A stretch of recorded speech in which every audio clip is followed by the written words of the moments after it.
আমি তুষার স্যার, সকলকে স্বাগতম জানাচ্ছি। আজকের প্রশ্নটি ঢাকা ইউনিভার্সিটি ভর্তি পরীক্ষায় এ ইউনিট, তার মানে এটা সায়েন্স বিজ্ঞান অনুষদের 2011-12 সেশনে আসছিল। Choose the correct sentence. এখানে 4টা প্যাসিভ দেওয়া আছে, এর মধ্যে 3টা ভুল, এর মধ্যে একটা কি কারেক্ট আছে, সঠিক আছে, আমরা খুঁজে বের করব।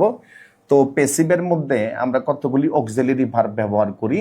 যদি কোনো জায়গায় প্রেজেন্ট হয়, প্রেজেন্টে আমরা ইজ, এম, আর ব্যবহার করি।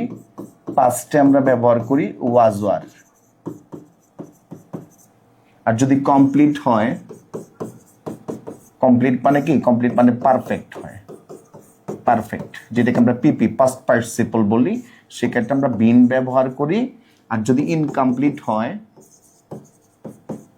ইনকমপ্লিট মানে কন্টিনিউয়াস টেন্স আর কি, ওই ক্ষেত্রে আমরা আইএনজি ফর্মে আমরা বিং ব্যবহার করি।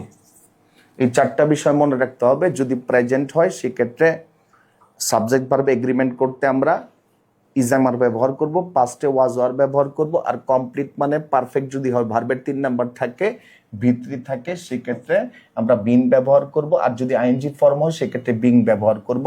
আর যদি নো অ্যাকশন হয়, নো অ্যাকশন তার মানে কোনো কিছুই ঘটে না, এই ক্ষেত্রে আমরা কি করব, বেসিক, বেসিক যেটাকে আমরা বেস ফর্ম বলি, এই বেস ফর্ম বি ব্যবহার করব।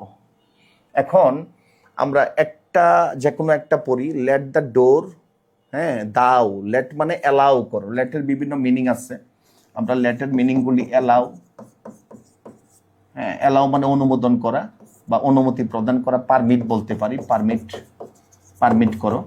তাইলে লেট মানে কি, অ্যালাউ দ্য ডোর ওপেন, তার মানে অর্থ বোঝা যাচ্ছে যে আমাকে কি করো, অনুমতি দাও যাতে আমি দরজাটা খুলতে পারি। দরজা তো এখনো খোলা হয় নাই, দরজা যদি এখন খোলা না হয়ে থাকে সেক্ষেত্রে ঘটনাটি প্রেজেন্ট নয়, প্রেজেন্ট না হলে পাস্টও নয়, কমপ্লিটও নয়, ইনকমপ্লিটও নয়। যেহেতু ঘটনা ঘটেই নাই, তাহলে সেটা নো অ্যাকশনে চলে যাবে। নো অ্যাকশনের অক্সিলারি কোনটা আসবে, বি। এখানে যতগুলি আছে, ইজ আছে, ওয়াজ আছে, ইজও হবে না, ওয়াজও হবে না, আর এখানে আর আছে, এটাও প্রেজেন্টও হবে না, এখানে বি আছে, ঘটনা এখনো ঘটেই নাই, তাহলে উত্তর হবে সি। আমরা একটু উত্তরটা দেখব, চেক দিব। হ্যাঁ, উত্তর সি। ধন্যবাদ সকলকে।